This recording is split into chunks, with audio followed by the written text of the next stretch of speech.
I'm already smiling before we do this one, because this is Italian bloke and restaurant. Now for the disclaimer, if you don't like my shows, this is not for you, and fuck you. Right, let's go. Italian bloke, restaurant. Right, finance company ring us. This is a small ticket holding job. You can't go to the bank and get a loan. You go to a finance company, they give you finance on the equipment. So the finance company buy it, you pay it off, still belongs to a finance company till you made all the payments. Right.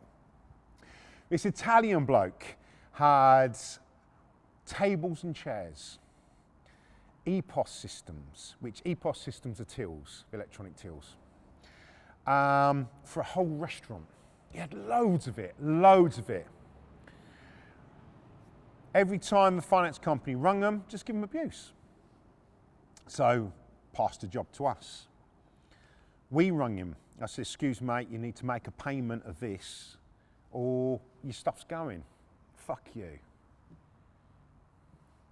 Well, I'll just come down and get your stuff then. Fuck you. Normally we wouldn't give him notice, but the finance company says, just give him a call first, so we did.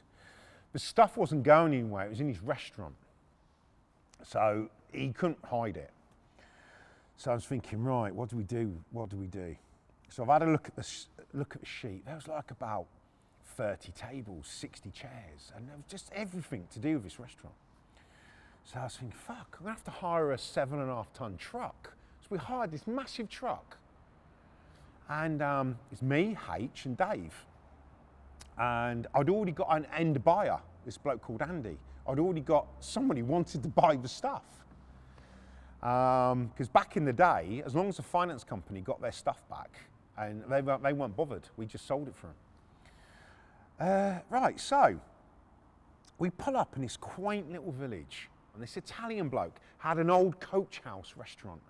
So they had a nice archway where the old coaches used to go through. He had a little coffee shop on the left. He had like a little tea room restaurant, Italian restaurant.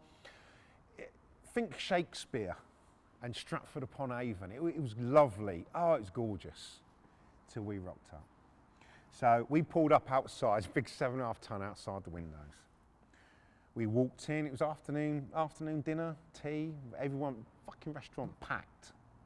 So we walk in, walk up to like the main entrance. Waiter comes up. Can I help you, sir? Because he said, yeah, we need to speak to Mr. He's not here. What? Well, do you want to get him on the phone? This is dinner time, rush hour. Rush hour for us. So come back another time. No, I need to speak to him. Like this bloke, we need to chat to him. Just walked off. Proper fucking mugged me off. So I'm going, hey mate, I need to speak to. We're busy. Come back another time. Fucking walks off again. I've just looked at H. H just starts laughing. He knows what's coming. He knows. He knows what I'm like. You ready, H? You ready for this? H is like, yeah, what do you want to do? Let's take the tables.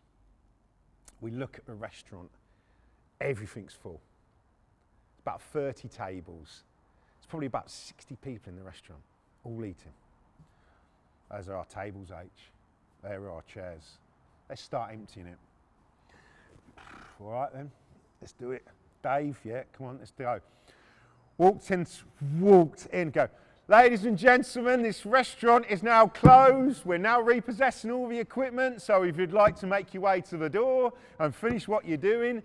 And we literally just started picking up people, taking people's plates off the table, putting them on the floor, taking the tables out. Oh my God, this bloke what just mugged me off, come running out. What are you doing? What are you doing? I went, shh, fuck off. You wouldn't have did it. I went, you didn't give me the time of day. I'm not going to give you the fucking time of day. You get treated how you treat me. Oh, people are leaving. They haven't paid for their meals, haven't paid for anything. People are getting up. We're moving the plates. People are starting to argue with us in the restaurant. So we're just barking at them. Fuck's you got to do with you? We're just being arrogant. And of course, a lot of people are like, oh, I don't want that. They're just getting up, leaving. Half of them are nearly at the end of their meals anyway. They're like, oh, fucking free meal. Half of them are out the fucking door.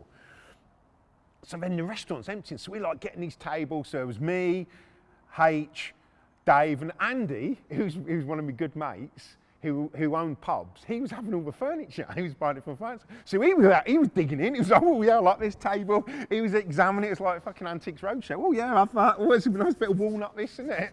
He's looking at it all. Oh no, Andy, let's get it in the van, mate.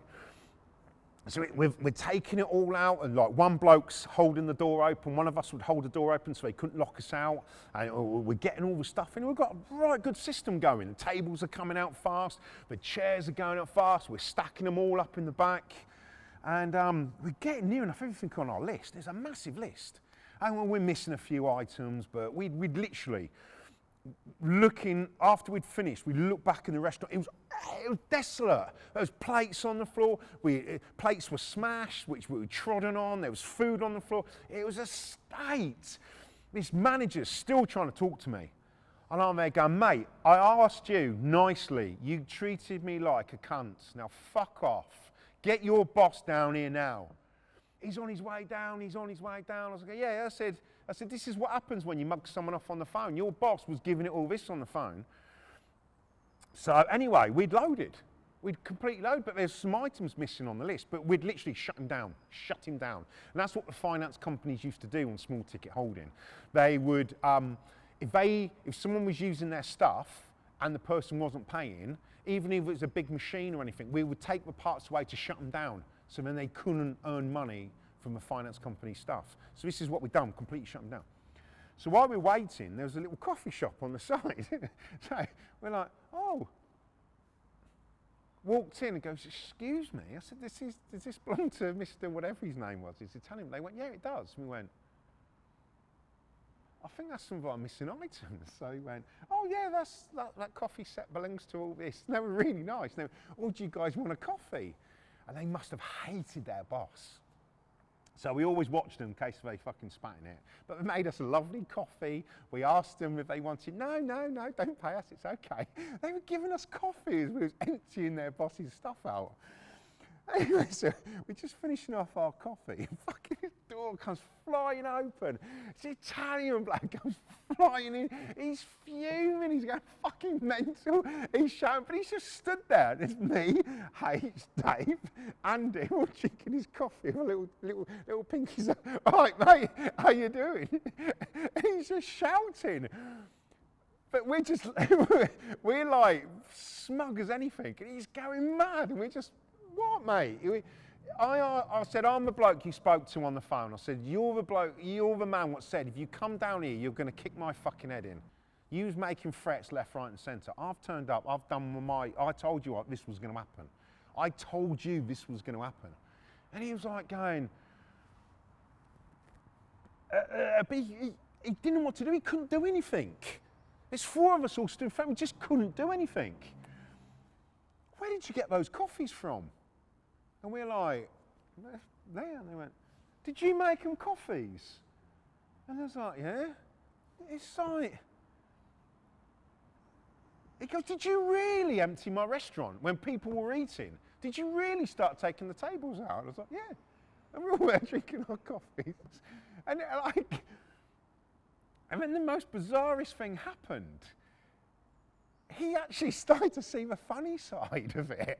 I don't know why, but it was just the most bizarre. Like I said, it's not always fighting and punch-ups and arguing, and he was just so overwhelmed of what we had done.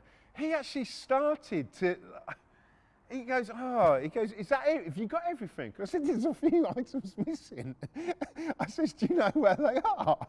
And he was just like, he's like, I don't know where they are. And he says, and to be quite honest with you, mate, he says, I have actually got loads more furniture from other finance and thing I can just put back in my restaurant. I asked him where these other bits were, and he actually took me out the back to the storeroom, and we looked in the storeroom and we couldn't find it. But he had loads more furniture there and everything. And he said it was from another finance deal. And he said he was just going to put that in his restaurant. So it's just bizarre. We said goodbye to him, said goodbye to the ladies, what made us a cup of coffee.